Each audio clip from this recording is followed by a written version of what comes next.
Today we're exploring the journey of Conrad Murray, a cardiologist who gained international infamy as Michael Jackson's personal physician at the time of the pop star's death. Convicted of involuntary manslaughter in 2011, Murray's life took a dramatic turn. So, where is Conrad Murray now? Let's find out. Conrad Murray was a U.S.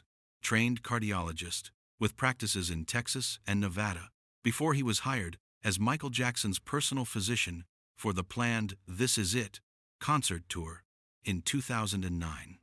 On the 25th of June 2009, Michael Jackson died from acute propofol intoxication administered by Murray as a sleep aid in a non-hospital setting. In November 2011, Murray was found guilty of involuntary manslaughter for his negligent care and inadequate monitoring, and was sentenced to the maximum of 4 years in prison. He ultimately served just under 2 years of his sentence due to good behavior credits and a change in California law. Following his conviction, his medical licenses in California, Nevada, and Texas were suspended or revoked, effectively ending his ability to practice medicine legally in the United States.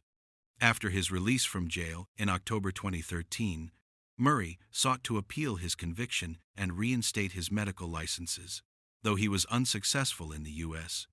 In 2016, he released a controversial memoir titled This Is It, which detailed his experience with Jackson and was widely criticized.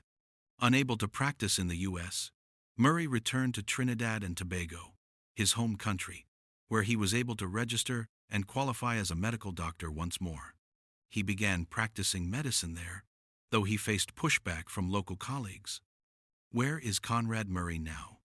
As of now, Conrad Murray, now in his 70s, is actively running his own medical practice in Trinidad and Tobago.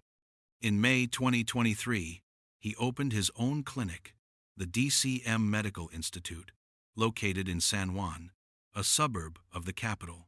He has continued to maintain his innocence in various interviews and media appearances, portraying himself as a misunderstood figure caught in a tragic situation. He is focused on his new practice and contributing to the local healthcare community. Conrad Murray's journey is a sobering example of how a medical professional's career can be irrevocably altered by legal and ethical failures. From treating a global superstar to a convicted felon unable to practice in the U.S., he has found a way to continue his medical career outside of American borders. His story remains a point of controversy and discussion regarding medical ethics and accountability in celebrity culture. Thanks for watching the channel. If you want more episodes on people involved in high-profile cases and where they are now, don't forget to like, comment, and subscribe.